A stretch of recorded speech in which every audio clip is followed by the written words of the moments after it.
የምህረት ደብዳቤ ነው። ይሄ የፍትህ ደብዳቤ ነው።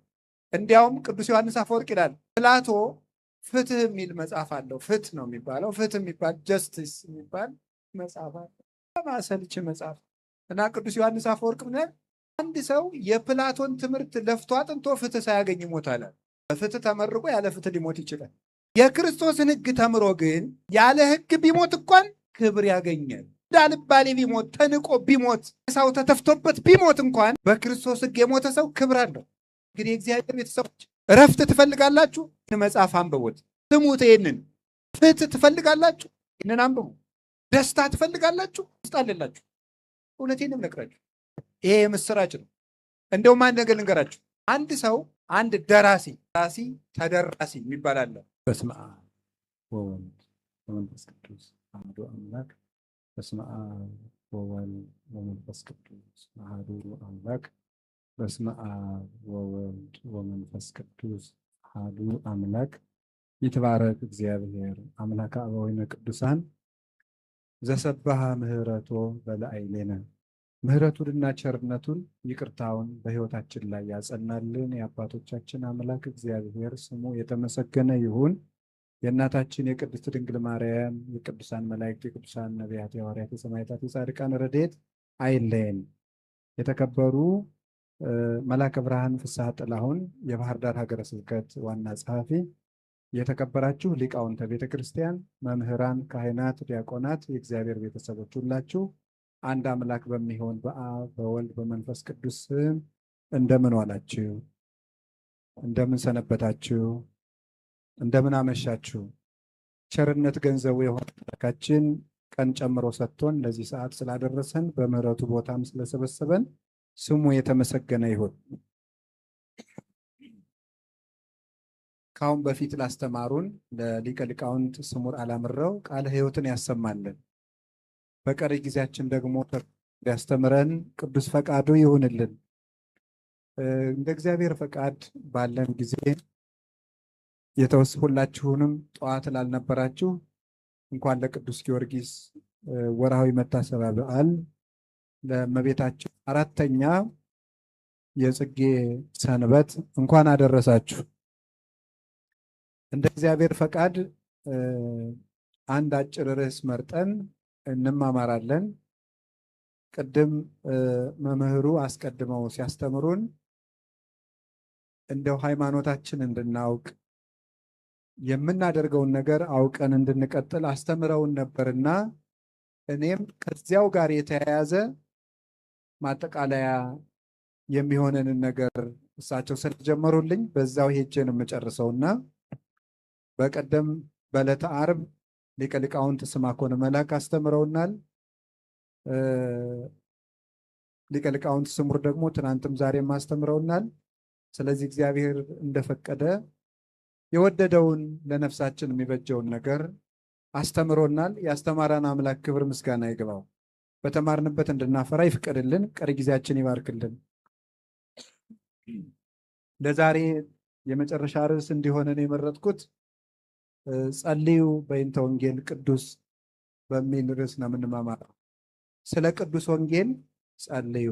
እስኪ በሉ ሁላችሁም ተናገሩ። ግድ የላችሁም። እንደው አስከፋችኋለሁ ብዬ ነው እንጂ አለመናገራችሁን የሚተች የሆነ ነገር ልናገራችሁ ብዬ ተውኩት። ይሄ ትልቅ ስድብ እንደሆነ ታውቃላችሁ አይደል? እነግርህ ነበር ማለት በጣም ኃይለኛ ስድብ ነው። ነበር አንድ ሰው ንገሩኝ ባይ ካለ ሰድቦ ጨረሳችሁ ማለት ነው። እና የስድብ ክፉ እነግርህ ነበርና እምልህ የጠፋኝ የሚል ነው። እምልህ የጠፋኝ ካለ ስድብ ሁሉ አይገልጽልኝም እንደማለት ነው። እና ክፉ ተሳዳቢ ነው እንደዚህ የሚል ሰው አያጋጥማችሁ። እና እስኪ ስለ ቅዱስ ወንጌል ጸልዩ በሉ ሁላችሁ እስከ ዳር ያላችሁ ድጋሙ በደንብ አድርጋችሁ። ስለምንድን እነማን አሁን ዲያቆናት አሉ? ለካ አሉ አይደለም? አሉ። ላስብላቸው አንዱን ዲያቆን ከብት ትፈቅዳላችሁ? አዎ ይበሉት፣ በዜማ ይበሉት። እሺ እናንተ በጣም እሺ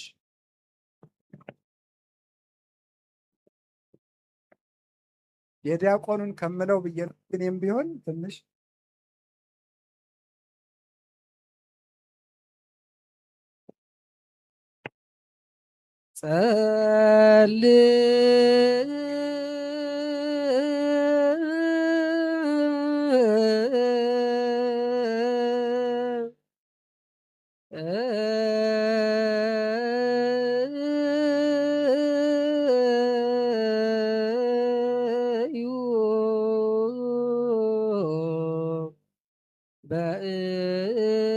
በእንተ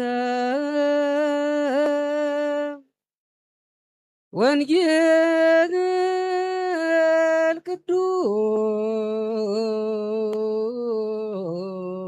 ቅዱስ ደግሞ ተሰጦ እንቀበል እንጂ ታውቆ እልል አይደለም። እዚህ ውስጥ ይረስየ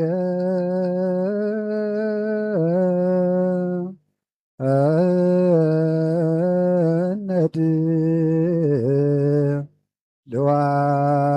ልዋነ ለሰሚዐ ወንጌል ቅዱስ። እሺ ቃለ ሕይወትን ያሰማልን። ስለዚህ ርዕሳችን ምንድን ነው የሚለው? አንድ የድገሙት አንድ ጊዜ ስለ ቅዱስ ወንጌል። እሺ ይሄንን ርዕስ እንግዲህ እግዚአብሔር ስለ ሰላም ጸልዩ፣ ስለ ቤተ ክርስቲያን ጸልዩ፣ ስለ ፓትርያርኩ ጸልዩ፣ ስለ ሊቀ ጳጳሱ ጸልዩ እያለን ይቆያል። ዲያቆኑ ቅዳሴ ላይ ትልልቅ ርዕሰ ጉዳዮች ናቸው እዚህ ውስጥ የምንታዘብ። እንግዲህ ቅዳሴ ራሱ ጌታችን መድኃኒታችን ኢየሱስ ክርስቶስ መስዋዕትም ሊቀ ካህናትም ንጉስም ሆኖ የሚገኝበት ጊዜ ነው። ትልቅ ጊዜ ነው። የመጨረሻ የመንግስተ ሰማያት ህይወታችን ማህተም የሚታተምበት ጊዜ ነው ቅዳሴ እና በዚህ ጊዜ ከምንታዘዘው ትእዛዝ ትልልቅ ትእዛዝ ነው። ቅድስት ቤተ ክርስቲያን በዚህ የመጨረሻው ትልቅ ሰዓት ላይ ካዘዘችን ትእዛዝ መካከል አንዱ ስለ ቅዱስ ወንጌል እንድንጸልይ ነው። ስለ ቅዱስ ወንጌል እንጸልይ ካል አንድ ሁለት ርዕሶችን እናይና ትምህርቱን እንቋጨዋለን። የመጀመሪያው ወንጌል ምንድን ነው እና ለእኛ ምናችን ነው? እሱ ላይ ትንሽ ጊዜ ለምንድን ነው ስለ ወንጌል የምንጸልየው? ወንጌል ምናችን ስለሆነ ነው። እስኪ አንድ ጊዜ ወንጌል ምናችን ነው ብላችሁ ጠይቁ። አሁን እንድንጸልይ ታዘናል። ስለ ወንጌል ጸልዩ ተብላችኋል። ሁላችሁም ማለት ነው። ሁላችሁም ወንድም ይሁን ሴትም ይሁን ነጋዴም ይሁን ምንም ይሁን ክርስቲያን እስከሆንክ ድረስ ኦርቶዶክስ እስከሆንክ ድረስ ስለ ወንጌል ልጸልይ ይገባል። ሽማግሌም ወጣት ሕፃንም ይሁን ምን ነጋዴም ሆንክ ስራ የሌለህም ብትሆን ስለ ወንጌል መጸለይ የአንድ ክርስቲያን አምላካዊ ትእዛዝና ግዴታው። ስለዚህ ስለ ወንጌል እንድንጸልይ ወንጌል ምንድን ነው? ወንጌል አንደኛ የቃሉን ትርጉም ይዤ ትንሽ እነግራቸዋለሁ። ሁለተኛ መሰረታዊ ሐሳቡን እነግራቸዋለሁ። ወንጌል ማለት የግሪክ ቃል ነው። የግሪክ ቃል ነው ቃሉ። ወንጌል ማለት ብስራት ማለት ነው። ብስራት ማለት ነው። ስብከት ተብሎ ይተረጎማል። ስብከት ማለትም ብስራት ማለት ነው። ወይም በጎ ዜና ማለት ነው። በጎ ዜና፣ በጎ ወሬ ማለት ነው። ወሬ የሚለው ትንሽ ይቀላል። በጎ ዜና ማለት በግዕዝ በአማርኛ ሲመጣ ወሬ ማለት ነው። ዜና ማለት እሱ ነው። ስለዚህ በጎ ዜና፣ በጎ ነገር፣ በጎ ቃል፣ በጎ የምስራች ማለት ነው። የምስራች ማለት ነው። ወንጌል ማለት ቃሉ የምስራች ማለት ነው። ለምንድን ነው የምስራች የሚባለው? ወንጌል አሁን እዚህ ስትመጡ ምን ልታደርጉ ነው የመጣችሁ? ልትማሩ። ምን ልትማሩ? ወንጌል። ወንጌል ምንድን ነው? እስኪ የምስራች በሉ። የምስራች ልትሰሙ ነው የመጣችሁት። ጠዋትም ቤተክርስቲያን ስትሄዱ ጉባኤ ተዘጋጀም ሲባል የምትሰሙት የምትመጡት በየጊዜው የምስራች ልትሰሙ ነው። አሁን አንድ ሰው የምስራች ቢላችሁ ደስ ይላችኋል። ምን ሊያመጣልኝ ነው ይሄ ሰውዬ? ስራ አገኘ ሊለኝ ነው ልትሉ ትችላላችሁ። አንዳንዱ ሰው እገሌ ሞተ እንዳትለኝ ብቻ እና እንዳታስደስተኝ ሊልም ይችላል። አይታወቅም እኮ ሰው የመግደል ጥማት ያለው ሰው ማለት ነው። ብቻ ግን የምስራች የማይፈልግ ሰውነት የለም። እንግዲያውስ ትልቁ የምስራች ወንጌል ነው። ትልቁ የምስራች ወንጌል የሆነው ለምንድን ነው? አባቶቻችን በ3 በ4 ቃል ገልጸውታል። ይሄን የምስራች እንዲህ ብለው ሕዝብ ዘይነብር ውስተ ጽልመት ወጽላሎተ ሞት ብርሃን አብይ ሰረቀ ላዕሌሆሙ። በጨለማ የሚኖር ሕዝብ ታላቅ ብርሃን አየ። በሉ አንድ ጊዜ ሁላችሁ። በጨለማ የሚኖር ሕዝብ ታላቅ ብርሃን አየ። ትልቁ የምስራች ይሄ ነው። እንግዲህ ሌላ አይደለም። በጨለማ የሚኖር ሕዝብ ታላቅ ብርሃን አየ። ምንድን ነው ይሄ? ይሄንን አባቶቻችን በትርጓሜ 4 5 አድርገው ተርጉመው የወንጌልን የምስራችነት ነግረውናል። አንደኛ በባርነት ለነበሩ ሰዎች ነፃነት ተሰጣቸው። እስኪ በሉ ሁላችሁ፣ ምን ተሰጣቸው? ነፃነት ተሰጣቸው። ይሄ አንድ የምስራች ወንጌል። አሃዊነ ወንጌል አስተዳለወ ለነ መድኃኒተ ይላል ቅዱስ አቡሊዲስ የሚባል የቤተ ክርስቲያን ሊቅ። ወንድሞቻችን ደስ ይበላችሁ፣ ወንጌል እኮ ድነትን አመጣልን ይላል። ስለዚህ ምንድነው የመጣልን? የመጀመሪያው በባርነት ለነበርነው ነፃነት ተሰጥቶናል። ምንድን ነበር ባርነታችን? አንደኛ እርግማን ይገዛን ነበረ። እርግማን እማዳም እስከ ሙሴ እለሂ አበሱ ወእለሂ አበሱ ቀነዮሙ ሞት። ከአዳም እስከ ሙሴ ያሉትን የበደሉትንም ያልበደሉትንም ሞት ገዛቸው። ኩነኔ ኃጢአት መሃዱ ብእሲ ወፂያ ኩሉ ተቀስፈ ባቲ። ከአንድ ዛፍ በተቆረጠች ጨንገር ብዙ የከብትን መንጋ እንዲነዳበት ከአንድ ከአዳም አባታችን በተገኘ እርግማን ሁላችን ስንገረፍ እንኖር ነበረ።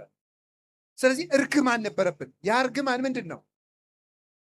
ሙተን ፈርሰን በስብሰን እንድንቀር፣ ከዚያስ የዘላለም ሕይወት እንዳንኖርስ፣ ከዚያስ ዲያብሎስ እንዲቆራኘን፣ በግራ አጋንንት እንድንጠቀጠቅ፣ በሲኦል እንድንጣል፣ ሕይወት የሌለን ባሮች እንድንሆን ተፈርዶብን ነበር።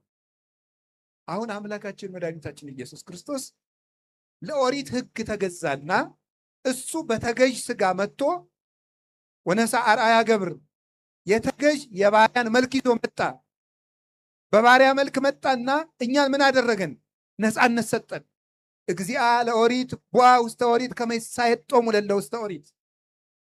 በኦሪት መርገም የተያዙትን ነፃ ሊያደርጋቸው የኦሪት አምላክ ሐጋጌ ሕግ ክርስቶስ ለኦሪት ተገዥ ፈጻሚ ሆነ፣ ፈጻሚ ሕግ ሆነ።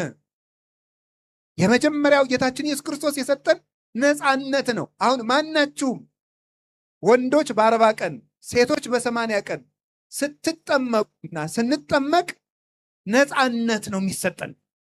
እኔ የዲያብሎስ ባሪያ አይደለውም። እኔ የሲኦል ዜጋ ልጇ አይደለውም። የመንግስተ ሰማያት ባለተስፋ ነው። እኔ ስደተኛ አይደለውም። የመንግስተ ሰማያት ባለርስት ነኝ ነው የምንለው። መጀመሪያ ሕፃን ልጅ ቤተ ክርስቲያን ክርስትና ልናስነሳ ስንሄድ ሕፃኑን ልጅ ቄሱ መጀመሪያ ወደ ምዕራብ ያዞረዋል። ምዕራብ ጨለማ ነው፣ የዲያብሎስ ባሪያ ነበርክ እያለው። ከዛ ሰይጣንን ካደው ይለዋል። ሕፃኑ አፉ ፈቶለት ስለማይናገር የክርስትና አባቱ እንዲህ ብሎ ይናገርለታል። እክህደከ ሰይጣን፣ ሰይጣን ሆይ እክድሃለሁ፣ ሰይጣን ሆይ እክድሃለሁ፣ ሰይጣን ሆይ እኔ ያንተ ልጅ አይደለሁም ይላል። ወደ ምስራቅ ያዞረውና አምን ብከ ክርስቶስ አምላኬ፣ ጌታዬ ኢየሱስ ክርስቶስ ሆይ በአንተ አምናለሁ ሕግህንም እቀበላለሁ ያስብለዋል። ወኩሎ ሕገከ ወለኩሎም ቅዱሳኒከ፣ ሕግህን እቀበላለሁ ቅዱሳኖችንም አምናለሁ ያስብለዋል። አያችሁ፣ ሰይጣን ሆይ በቤተ ክርስቲያን ፊት ቆሜ እክድሃለሁ ምንለው የነፃነት ማህተም ስላለን ነው። ይሄ የመጣው በምንድን ነው? በወንጌል ነው። ወንጌል የምስራች ናት። የምስራች ሁላችሁ እንኳን ደስ ያላችሁ። በ40 ቀን በ80 ቀን ስትጠመቁ ምን ሆናችኋል? የዲያብሎስ ባሪያ አይደላችሁም። የሲኦል ልጅ አይደላችሁም። የእግዚአብሔር ባለሟሎች ናችሁ። ስደተኛ አይደላችሁም። የመንግስተ ሰማያት ዋጋ ተሰጥቷችኋል። ማረጋገጫ ልጅነታችን። ኢኮንክሙ ነግደ ወፈላሴ፣ እናንተ እንግዲህ ስደተኛ አይደላችሁም። አላ ሰብአ ሀገሪቶሙ ለቅዱሳን አንትሙ፣ እናንተ የቅዱሳን አባቶቻችን ባላገሮች ባለርስቶች ናችሁ ብሎ ቅዱስ ጳውሎስ እንደነገረን የመጀመሪያው መድኃኔ ዓለም የሰጠን ነፃነት ነው። እንግዲህ ለነጻነት ተጠርታችኋል። እስመ ለግዛን ተጸዋይክሙ፣ ለነጻነት ተጠርታችኋል። ኢትሁሩ እንከ ውስተ ሐሩተ ቅኔ፣ እንግዲህ ወደ ባርነት ቀንበር አትሂዱ አለን ቅዱስ ጳውሎስ ገላትያ ምዕራፍ 5 ላይ ሲነግረን፣ ለነጻነት ተጠርታችኋልና ወደ ባርነት አትሂዱ። የመጀመሪያው ከሞትና ከዲያብሎስ ከኃጢአት ባርነት ክርስቶስ ነፃ አውጥቶናል። ወንጌል ይህን ምስራች ሰጠችን።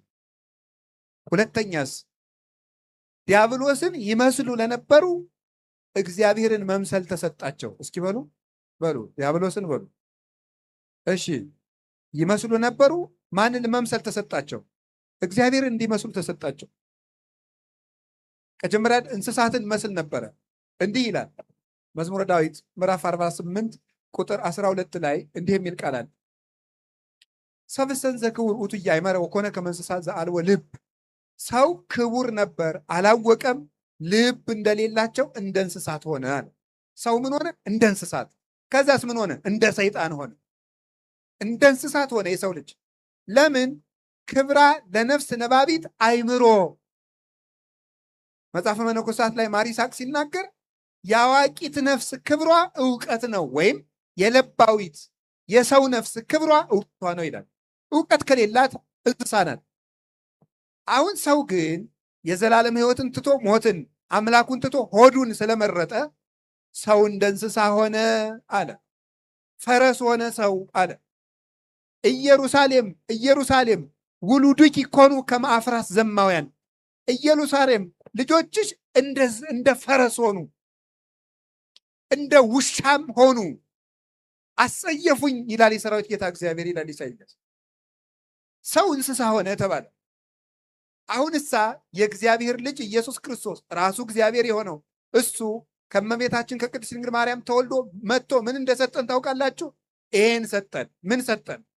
ነአምር ከመ መጽአ ወልደ እግዚአብሔር ወወሃበነ ልበ ከመ ናእምሮ ለእግዚአብሔር በጽድቅ ወሃለውነ በአሚን በወልደ እግዚአብሔር ዘውቱ እግዚአብሔር ዘበአማን። የእግዚአብሔር ልጅ እንደመጣ እግዚአብሔርን እናውቅ ዘንድ ልብ እንደሰጠን እናውቃለን። በእግዚአብሔር ልጅ በማመን ለዘላለሙ ጸንተን እንኖራለን። እርሱም እውነተኛ የባሕርይ አምላክ ነው። አንደኛ ዮሐንስ ምዕራፍ 5 ቁጥር 20 ላይ የእግዚአብሔር ልጅ እንደመጣ እግዚአብሔርን እናውቅ ዘንድ ልብ እንደሰጠን እናውቃለናል። ጌታችን ኢየሱስ ክርስቶስ መጥቶ ምን ሰጠን ብትሉ ልብ ሰጥቶን ሄደ። ልብ የለሾች ሆነን ስለነበረ ልብ የለሾች ሆነን ለሳሩ፣ ለቅጠሉ፣ ለውሃው፣ ለድንጋይ፣ ለጋኔን፣ ለዛር እንሰግድ ነበር። አሁን ለካ አምላክ እንዲህ ነው እንዴ እንድንል ልብ ሰጠን። ልብ ብቻ የሰጠን አይደለም፣ ራሱን አስመሰለን። እንዲህ አለ፣ ተማሃሩ እምኔ እስመ አነ የዋህ ወትሑት በውስተ ልቤ፣ ከእኔ ተማሩ፣ እኔ የዋህና ትሑት ነኝ፣ እኔን ምሰሉ አለ። በስራ ምሰሉኝ፣ በእምነት ምሰሉኝ፣ በትሕትና ምሰሉኝ፣ በቅድስና ምሰሉኝ አለ። እሱን ከመሰልንሳ እሱን መስለን እንኖራለን። እንዴት አለን? እመጽእ ካዕበ ወእነሣእክሙ ከመ ታህልው አንትሙሂ ሀበ ሀሎኩ አነ። እናንተም እኔ ባለሁበት የብርሃን ሀገር እንድትኖሩ መልሼ ለወስዳችሁ እመጣለሁ አለ። ይሄ የምስራች። እኛ ከአምላክ ጋር የምንኖርበት ሀገር አለን።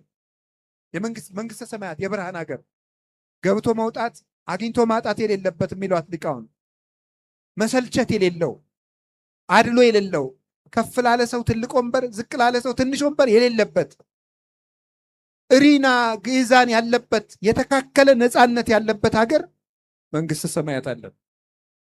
ክርስቶስ ራሱን እንድንመስል ፈቀደልን። ልብ ሰጠን። ከባርነት ነፃ ወጣን። አምላካችን አናውቅ የነበር በአንድነት በሶስትነት እግዚአብሔርን አየነው፣ እውነትን አወቅናት። ፍልስፍና የተጀመረው ምን ተብሎ ነው? እውነት ምንድን ነው? እስኪ በሉ እውነት ምንድን ነው በሉ ነገሩ እንጂ። እነ ሶቅራጥስ፣ እነ አርስቶትል፣ እነ ፕሌቶ ወይም ፕላቶ ፈላስፎች ሁሉ ጥያቄያቸው እውነት ምንድን ነው ነው። እውነት የምንሄደው በየት አድርገን ነው? ወደ እውነት የሚወስደን ማን ነው? ህይወትስ ምንድን ነው ነው? አሁን እውነት ምንድን ነው? እግዚአብሔር ማን ነው? የፍልስፍና መጀመሪያ እውነት ምንድን ነው ነው። አሁን ጌታችን ኢየሱስ ክርስቶስ መጣ፣ እንዲህ አለ፣ አነ ውእቱ ፍኖተ ጽድቅ ወሕይወት፣ እኔ እውነት ነኝ አለ። እውነት ምንድን ነው? እኔ መጣሁን። ፍጥረታት በሙሉ ሲጠይቁት የነበረውን ጥያቄ ክርስቶስ ሥጋ ለብሶ መለሰ። እውነት ምንድን ነው? እኔ። ወደ እውነት የሚካሄደው በየት ተደርሶ ነው? በእኔ። ሕይወት ምንድን ነው? እኔ። ዮሐንስ ወንጌል ምዕራፍ 14 ቁጥር 6 ላይ ሕይወት እኔ ነኝ አለ። ያ የሕይወታችን ጥያቄ የመለሰልን እሱ ነው። ስለዚህ ናየዳክሙ በይንተ ነገረ ሕይወት፣ የሕይወትን ነገር እንነግራችኋለን። ዘርኢናሁ ባይንቲነ፣ እውነትን በዓይናችን አይተናል፣ በጆሮአችን ሰምተነዋል፣ በእጃችን ዳሰነዋል። እውነትን ሰማነው፣ እውነትን አየነው፣ እውነትን በላነው፣ ጠጣነው፣ ተዋህደን፣ ቅዱስ ሥጋውን ክቡር ደሙን በላን፣ በጥምቀት ለበስ ነው። እንደነገረን የተጠመቃችሁ ሁሉ ክርስቶስን ለብሳችኋል እንዳለን ቅዱስ ጳውሎስ። አያችሁ፣ እውነትን አየን፣ እውነትን ለበስን፣ እውነትን በላን፣ ጠጣን። ጌታም አለ እውነት ነፃ ታወጣችኋለች አለ። የእግዚአብሔር ልጆቹ ተባል። ባሮቹ ለመባል ያልበቃነውን ልጆቹ ሆን። እግዚአብሔር መጥቶ ልጆቹ አደረገን። የመንግስተ ሰማያት ማረጋገጫ ተሰጠን፣ ማህተም። ይሄ ወንጌል የሰጠን። አሁን ይኸውላችሁ ንስሐ የገባ ሥጋው ደግሞ የተቀበለ ሰው የመንግስተ ሰማያት ማረጋገጫ አለው። በማን? በእግዚአብሔር ቸርነት። ትንሣኤ ልቡና ላለው ሰው ሞት በሱ ላይ ኃይል የለውም። ብፁዕ ዘረከበ ክፍለ በትንሣኤን ተተቀድም መጽያ። በመጀመሪያይቱ ትንሣኤን እድል ያለው ሰው የታደለ ነው ማለት ልቡን ለንስሐ ለመግባት ለመቁረብ የታደለ ነው። በሱ ላይ ሞት ስልጣን የለውም ይላል ራእይ ምዕራፍ 20 ቁጥር 6 ላይ ሲናገር ቅዱስ መጽሐፍ።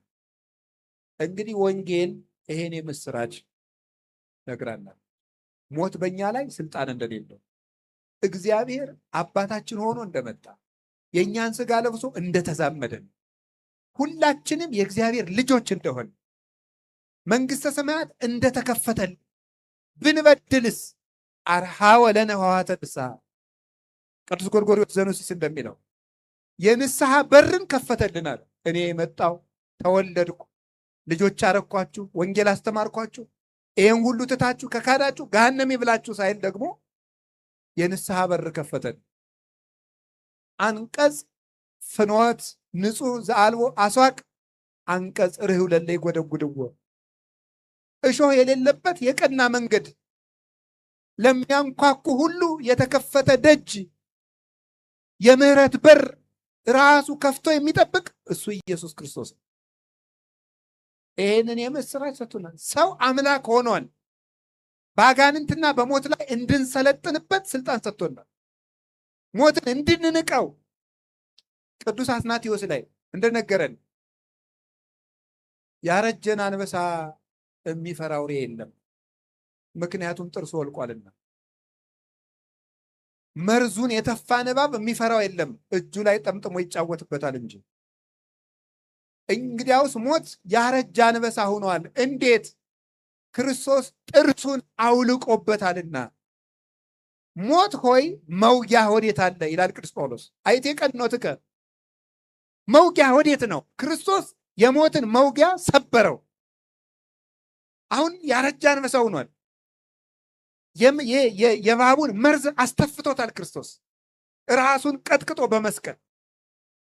መርዝ የሌለውን እባብ እጅ ላይ ቢጠመጥሙት ቢስለከለክ ምን ያደርጋል?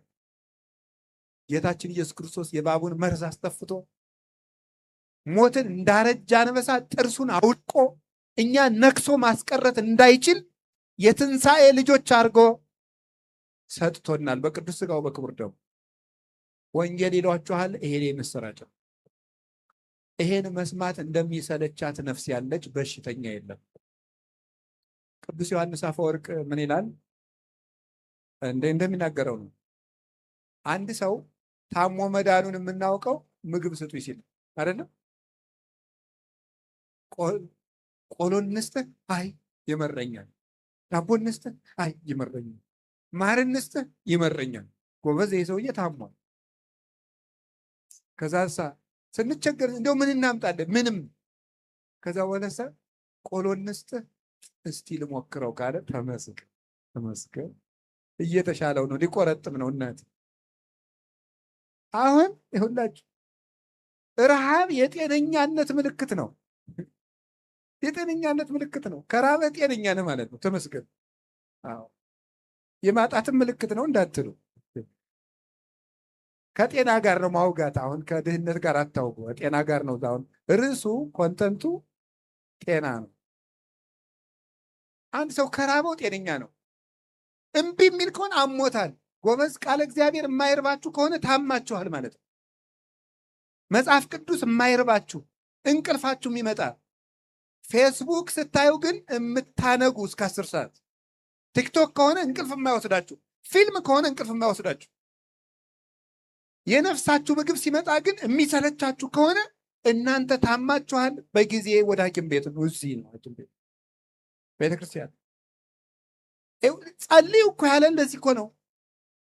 ቃለ እግዚአብሔር አልርባችሁ ካለ ታማችኋልና፣ ኧረ ጌታ ሆይ፣ ኧረ አይምሮዬን ጤና አድርገው፣ ኧረ ቃልህ እንዲርባው አድርገህ ብላችሁ ጸልዩ ማለት እኮ ነው።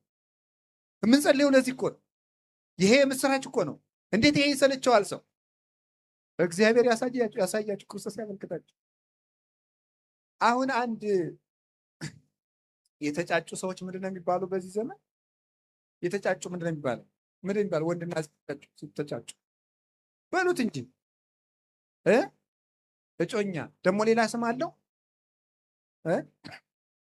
በቃ እሺ።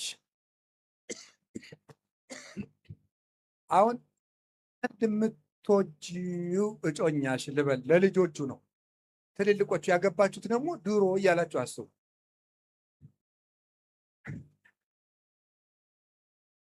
እንዴት ሰንብተሻል ወዘተርፈ ብሎ ደብዳቤ ቢጽፍ ማነው የላከው ቢባል፣ በታክሲ እየሄዳችሁ ቢሆን ሰው መቼ ወርዶ አልቆ እስከማነበው ብላችሁ አትቸኩሉም? መቼ ቤት ደርሼ ባነበብኩት አትሉም? ትላላችሁ ተብሎ ይታሰባል። ጥናት ያስፈልገዋል። ወንዱስ ፍትሐ ነገሥት አንቀጽ 24 ነው። በደብዳቤም በሰውም ማጨትም ይቻላል። እዚያ ነው ያወቅኩት። ወጥቷችኋል። ሰው ደብዳቤ እንደሚጻጻፍ ቤተክርስቲያን ትነግረናል። ስለዚህ ሴቷ ደግሞ እንደው ገሌ ደህና ነህ ሆይ፣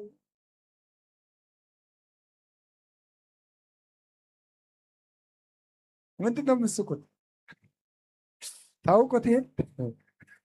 እኔ እንደዚህ ነው ያልኩኝ። ምንም ያልኩት ነገር የለም። እንደው እኮ ታምር ነው እኮ። አይ እናቴ፣ እድለኛ ርዕስ ነው እኮ ይሄ እኮ።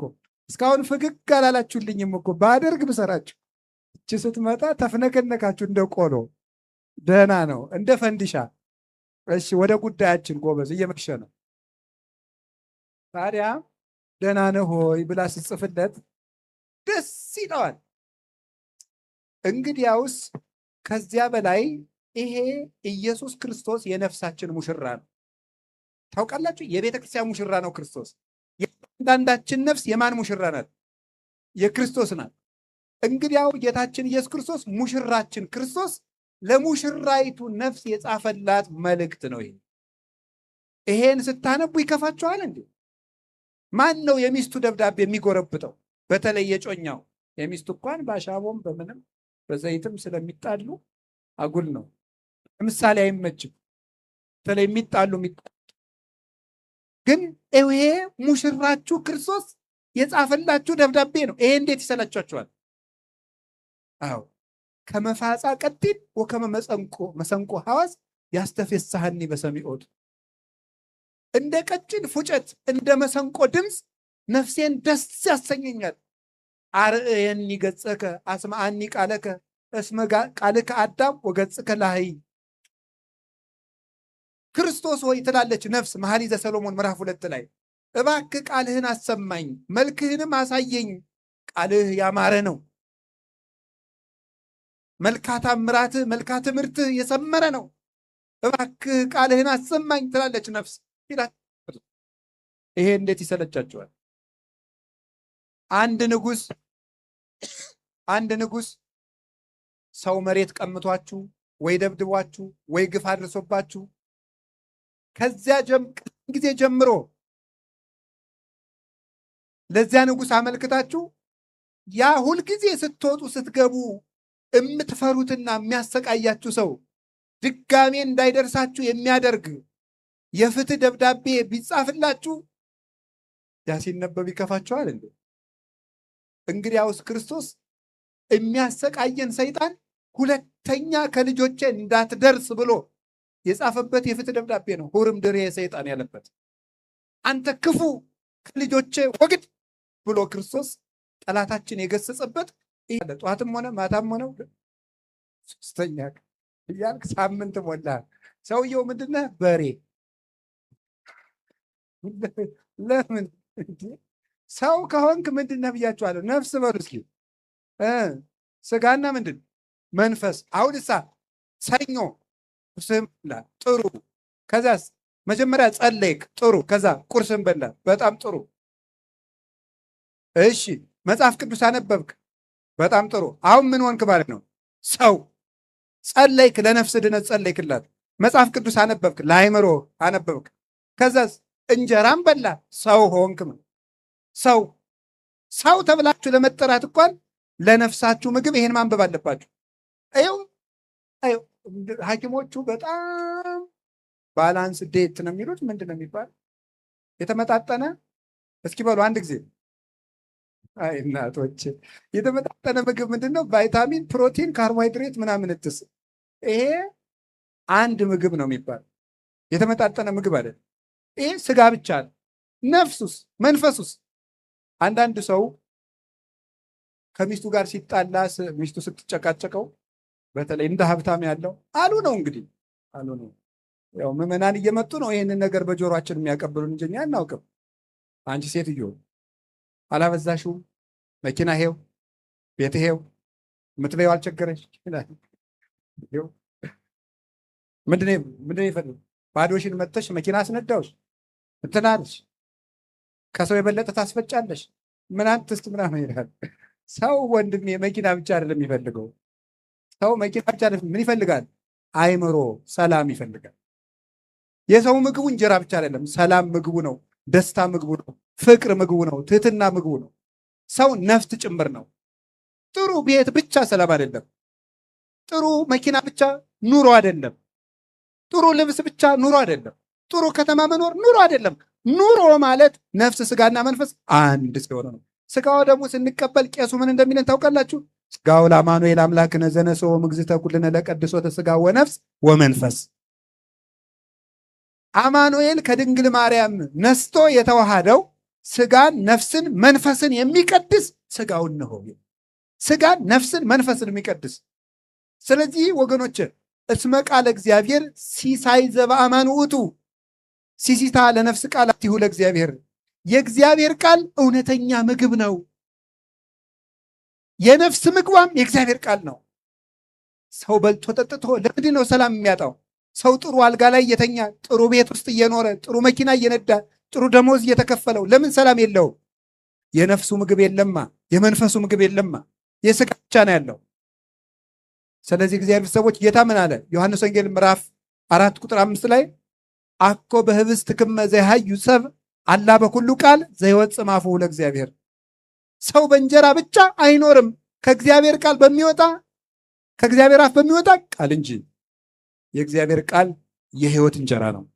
በመጨረሻም ስለ ወንጌል ማንነት ነውና መጨረሻ ላይ ስለ ወንጌል ጸልዩ የሚለውን ትንሽ እናገርና ጨርሳለሁ። በመጨረሻ ስለ ወንጌል ምንነት ነግራችሁ የእግዚአብሔር ቃል የመንገዳችን ብርሃን ነው። እስኪ በሉ ሁላችሁ በሉ።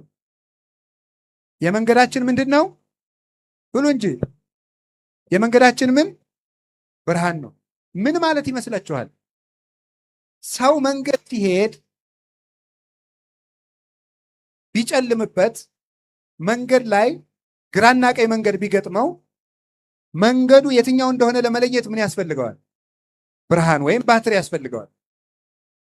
የሰው ልጅ ህይወት ምንድን ነው? መንገድ ነው። ሰው መንገደኛ ነው። ወደ የት ነው የሚሄደው? ወደ መንግስተ ሰማያት።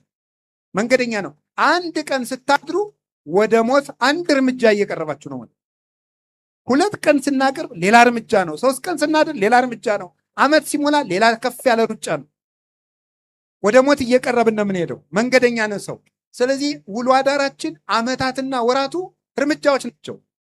እና ወደዛ ስንሄድ ልብ በሉ መሀል ላይ መንገድ ሰው ሲመሽበት ብርሃን ያስፈልገዋል ማለት የሰው ልጅ በዚች ምድር ላይ ሲኖር አንድ ትልቅ ፈተና አለበት። እሱ ምን ይባላል? ኮንፊውዥን ይባላል። ምን ማለት ነው? ግራ መጋባት ነው። ግራ መጋባት የሰው ልጆች የየቀን ፈተና ነው። ይሄን ላድርግ፣ ይሄን ላድርግ። ሌላው ቀርቶ አንዳንዱ ላግባ ለመንኩስ ብሎ ግራ ይጋባል። እንደው ቀለል ስናደርገው የትኛውን ሸሚዝ ልልበስ እንኳን የሚለው ፈተና የሚሆንበት ሰው አለ። ላለው ሰው ነው። እንደዚህም ፈተና ነው። ግራ መጋባት የሰው ልጆች የየደቂቃ ፈተናቸው ነው።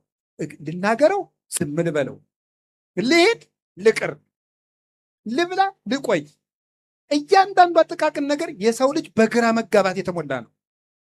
ግራ ሲገባው የሰው ልጅ ምን ያድርግ ሲባል መንታ መንገድ ላይ በጨለማ ደርሶ ቆሞ ግራ ለገባው ሰው ባትሪ ቦክ ስታደርጉለት አፈፍ ብሎ መንገዱን መርጦ እንደሚሄደው ሁሉ ግራ በገባን ቁጥር የእግዚአብሔር ቃል የምናነብ ከሆነ ለውሳኔ ብርሃን ሆኖ ቦግ ይላል።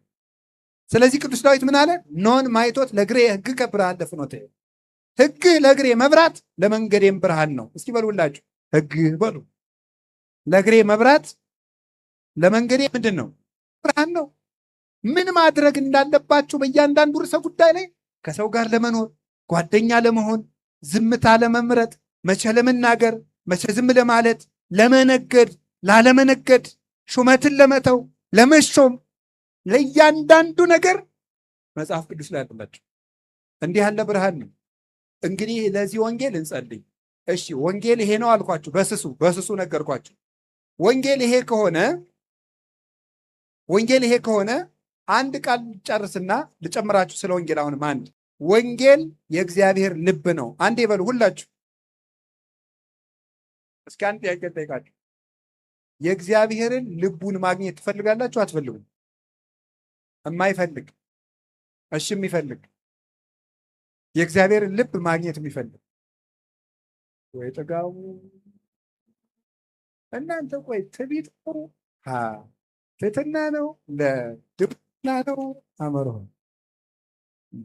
ምንድን ነው ይሄ? ነው እንደ አንደኛ ክፍል ነው። አንደኛ ክፍል ተማሪዎች የሚያወጡ ያወጣ ሰው መኖሩን አረጋግጠው ነው። ቆይ እስኪ ነገር ብለው እንዴት ነው ነገሩ? እሺ የእግዚአብሔርን ልብ ማግኘት የምትፈልጉ አውጡ። አሁን አውጡ። በጣም ጥሩ። እስቲ የእግዚአብሔርን ልብ በሉ ሁላችሁ አንድ ጊዜ። ማግኘት እንፈልጋለን በሉ። አውርዱ። እግዚአብሔር ይስጣችሁ። አንደኛ ቆሮንቶስ ምዕራፍ 2 ቁጥር 16 እኛ ክርስቶስ ልብ አለን በሉ። ሁላችሁ በሉ እኛ። እሺ የክርስቶስ ልብ ማን ነው? ወንጌል በሉ እንጂ። አንድ ሰው ልቡን ሰጣችሁ ማለት በልቡ የሚያስበው ነገር ሁሉ ለእናንተ ያካፍላችኋል ማለት ነው።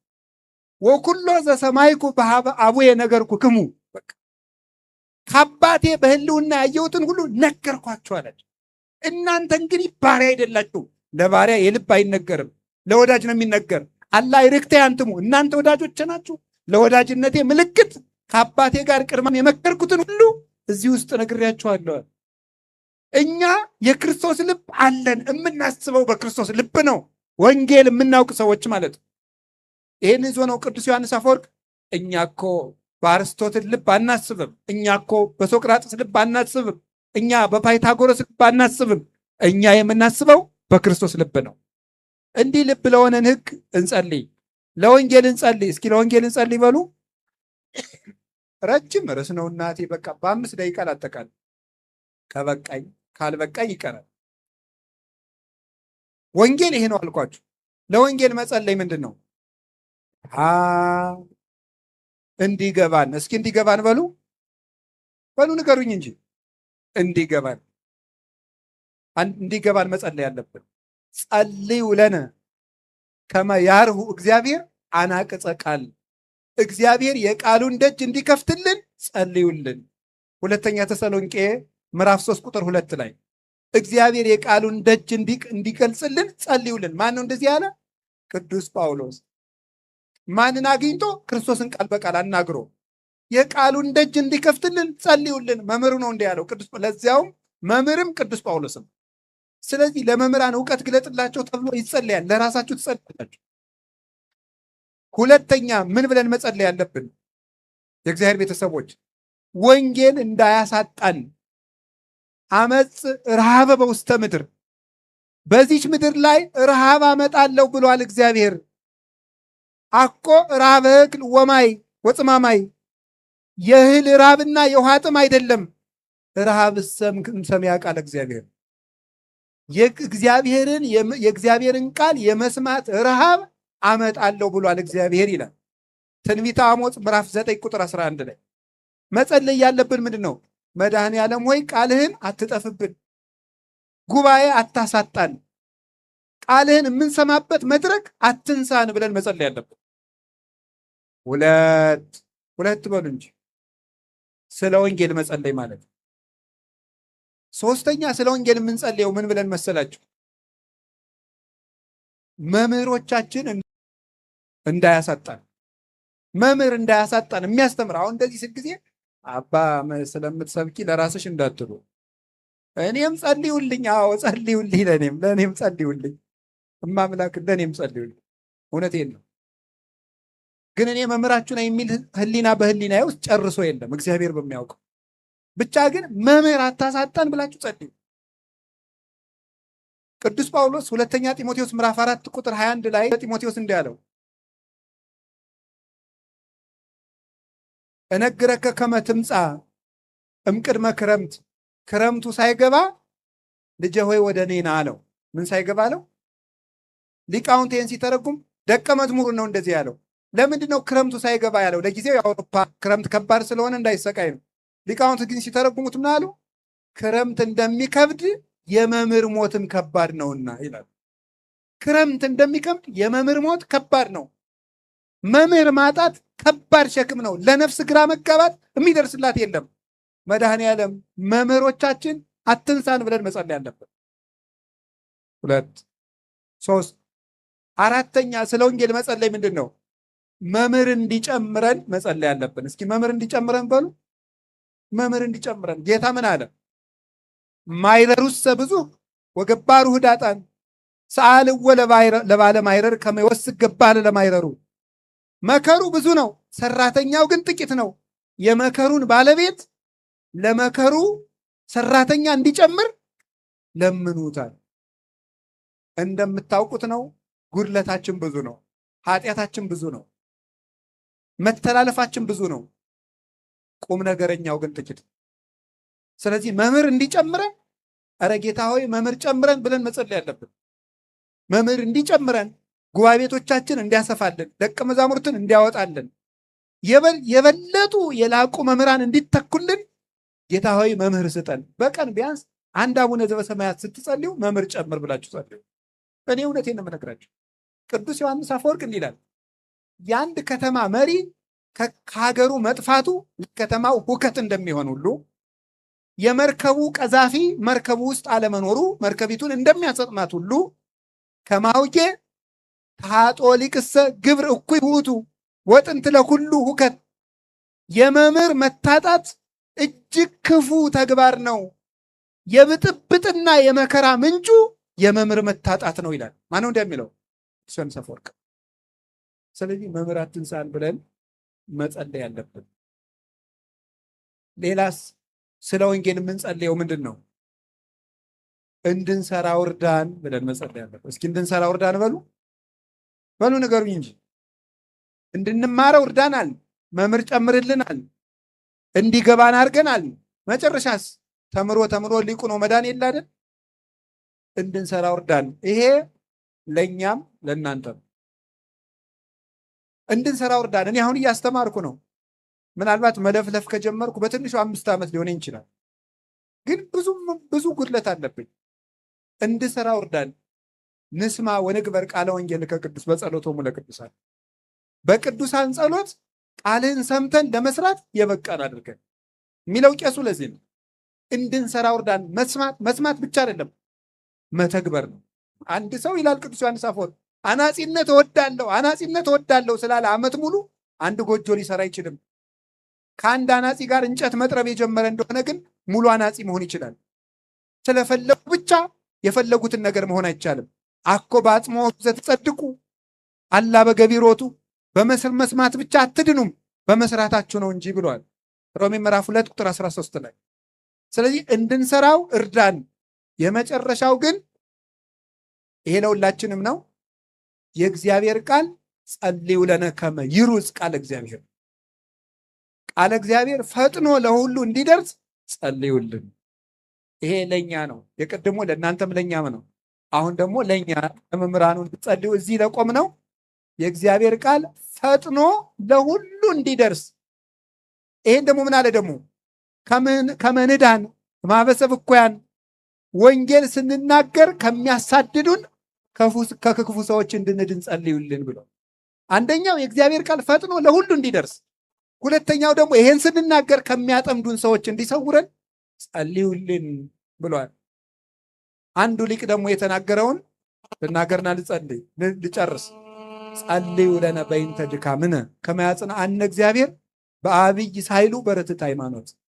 እግዚአብሔር በጸናች በቀናች ሃይማኖት በብዙ ቸርነቱ እንዲያጸናን ስለ ድካማችን ጸልዩልን። ወስብሐት ለእግዚአብሔር። ይቆየን።